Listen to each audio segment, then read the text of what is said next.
ఒక అడవిలో ఆవు, పులి, సింహం, ఏనుగు, జిరాఫీ, కోతి ఇలా చాలా రకాలైన జంతువులు నివసించేవి.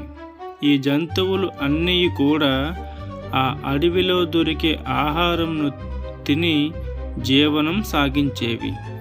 శాకాహార జంతువులైన ఆవు, ఏనుగు, కుందేలు మొదలైన జంతువులు ఆ అడవిలో దొరికే ఆకులు, దుంపలు, గడ్డి తిని బ్రతికేవి.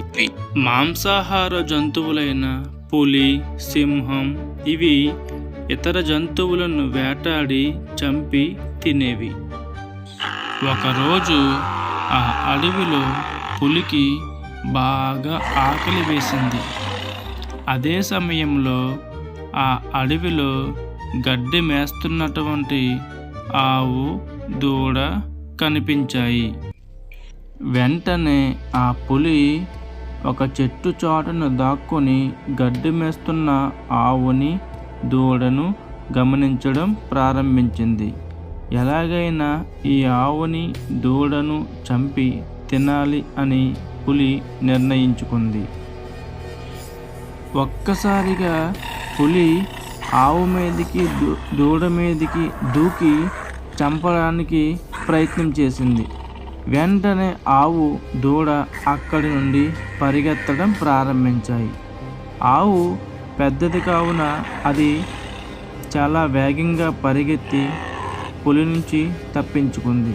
కానీ దూడ మాత్రం వేగంగా పరిగెత్తలేక పులికి దొరికిపోయింది. పులికి దూడ దొరకడంతో ఈరోజు మంచి ఆహారం దొరికిందని పులి దూడను తీసుకొని చాలా ఆనందపడింది. అది చూసిన ఆవు తట్టుకోలేనంత బాధతో ఏడవడం మొదలుపెట్టింది.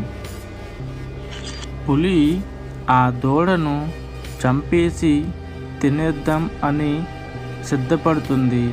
అదే సమయంలో దూరం నుంచి గమనించిన ఆవు పులి దగ్గరకు వచ్చి, దయచేసి నా పిల్లను చంపకండి, కావాలంటే నన్ను చంపండి అని పులిని ఎంతగానో ఆవు బ్రతిమలాడి వేడుకుంది. అయితే ఆ పులి ఇది చూసి ఎంతగానో జాలిపడింది. తన పిల్ల చనిపోతుందనే బాధతో తన ప్రాణాలని కూడా లెక్క చేయకుండా తన పిల్లకు బదులుగా ఆవు చనిపోతానని పులితో చెప్పడం వలన పులి తన మనసులో ఎంతగానో బాధపడి దూడను తన తల్లి అయిన ఆవుకి ఇచ్చివేసింది. ఆవు, దూడ ఎంతో ఆనందంతో అడవిలోనికి వెళ్ళిపోయాయి. అక్కడ ఆవు యొక్క ప్రేమను చూసి పులి ఎంతో ఆశ్చర్యపోయి అది కూడా అడవిలోనికి తిరిగి వెళ్ళిపోయింది.